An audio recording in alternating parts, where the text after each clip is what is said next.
Hello everybody and welcome to Wine Library TV. I am your host, Gary Vaynerchuk, and this, my friends, is the Thunder Show, aka the internet's most passionate wine program, and we are nerding it up today with two wines, Chardonnays from Washington State, from Red Mountain in Columbia Valley, Washington State, and one of them is a 1990 Reserve Chardonnay from Red Mountain, and the other is a 2005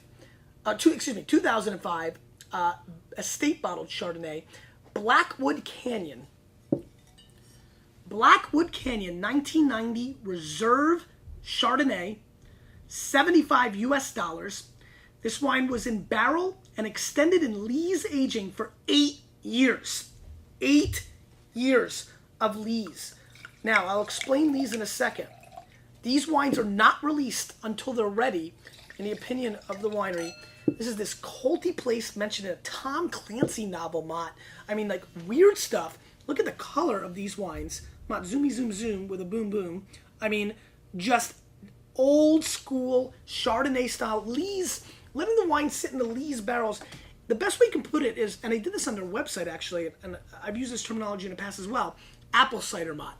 You know, if you put apple cider, real apple cider, in the fridge, if you let it sit for 2 weeks, you notice what happens? The top and then the bulk stuff. Now, if you were to just drink the clear juice on top of that bulk kind of, you know, you're going to get a very clean apple juice flavor. But if you were to take it and shake it up, you're going to have a totally different experience. And that's what these wines did. 8 years in lees is unheard of. It's weird. It's wacky. It's mad scientist. It's genius. It's idiotic. It really depends on how you want to define it. I'm just extremely excited about trying this. 1,395 cases made of this wine, released in 2004, of all places. Let's sniff these together. This one's a $45 wine. This is a $75 wine. They're not inexpensive by any stretch of the imagination, but when you hold them, the economic impact of holding wine this long is substantial. Let's sniff the 05 first.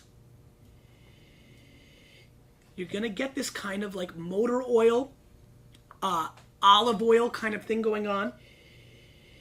Very much smells stinky in a lot of ways. Gasoline-y. Smell this, Mott. You see what I mean? Getting this aged Chardonnay thing going on. You see where I'm going? Very auto shop. Right? Now, let's smell over here the 90 Reserve. Now, this smells really nice, actually. This is a totally different smell. Much more. Wow, it smells like kind of like golden apples with a little bit of like butter sauce. Kind of like old golden green apples. Phone's ringing off the hook. Excuse me for 1 sec. Make sure everything's okay. Okay, Rose. Look at little Misha. Look at little Misha. Huh? We'll call Kevin back. So, you know, what do you think of that? That smells nice. Right? So Dynamite knows, was that Lizzie first? Dynamite knows very, you know, kind of like golden like applesauce with buttered popcorn on top of it. You know, just very, very elegant. Let's go to the first wine, see what's going on here. Actually, I'm going to taste the 90 first. So one more time. Blackwood Canyon, 1990 Reserve Chardonnay. Decadent yet delicate. This Chardonnay follows the tradition of Blackwood Canyon Chardonnays requiring at least 10 years of age prior to consumption and never chilled. That's right. This is reminiscent of the classic white Burgundies from the early 1900s, to which Blackwood Canyon Chardonnays are are often compared. Blackwood Canyon Chardonnays are enhancing all meals, seafood, steak, served as Chardonnay like a red, because it's not about color, it's about the grape quality and extraction. I love it. Do not chill in bold. I love it. I love it, Mott. You know they're singing my language. Sniffy, sniff it up.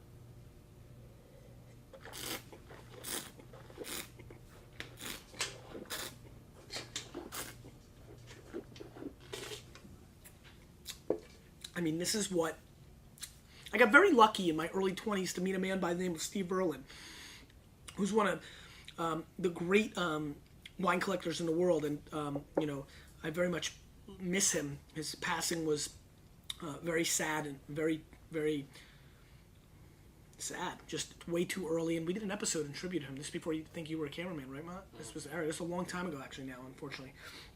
And he allowed me to drink a lot of older white Burgundies. So when the 96s were out and the 98s were out, I was drinking some white Burgs from the 60s and 70s. And it's very much this oxidized kind of style that this wine brings to the table. It's a very different profile. It's very distinct. It's a very, very different style. Complexity, nuttiness, very distinct and awkward. Matt? It's really different. And? Could be an acquired taste. That's a very good point, right? Maple syrup, nuttiness. Why is everybody calling me? Oh, this is for the elimination pool. Who are the Chiefs playing? They're playing tomorrow?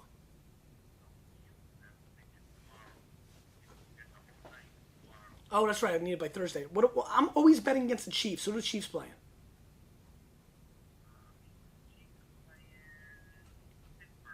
Perfect. They're not beating the Steelers. All right, I'll take the Steelers. Listen, I cannot believe your Broncos are 2-0. I don't know what's going on. You're lucky. I'll talk to you later. I'm taping a show right now. It's my friend Glenn. Bye. All right, wild show. This is wild stuff. Like a nutty, maple syrupy kind of thing going on. A very creamy, very acquired taste. Not everybody's style by any stretch of the imagination.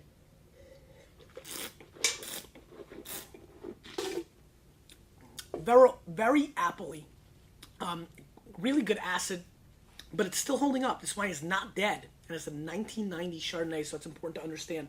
I like it. This is very much an acquired taste, but one I learned to acquire at a very young age, and I do like it. This is not for everybody, not by any stretch of the imagination, but if you're a hardcore nerd, you want to go find this stuff, because it is so different, you can't even imagine. I'm going to score this wine 91 points. I like it. It's my style.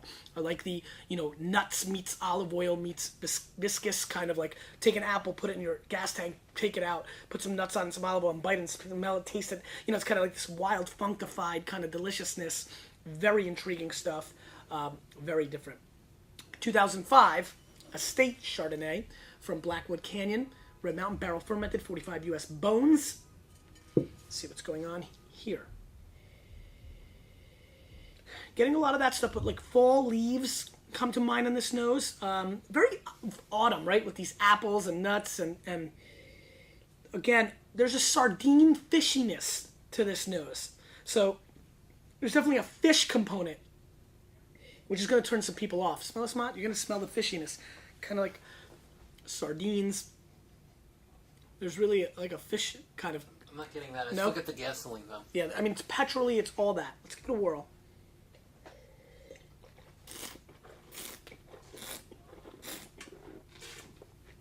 It has a little bit more body, believe it or not, than a 90 Reserve. Just an intensity, very similar flavor profile again. Again, aging Chardonnays.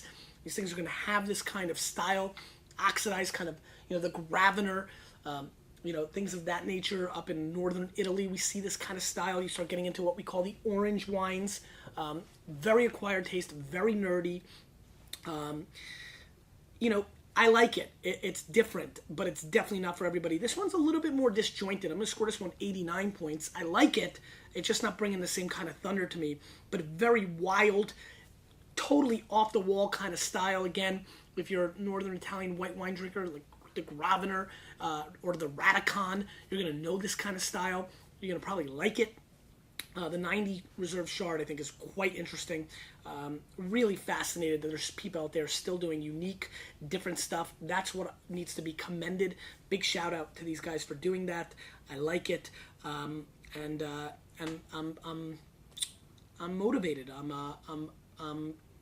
I'm driven by people's creativity, and this wine brings creativity to the table like very few others. Question of the day: what is the most unique wine you've ever had in your life? That's it. You, with a little bit of me, we are changing the wine world.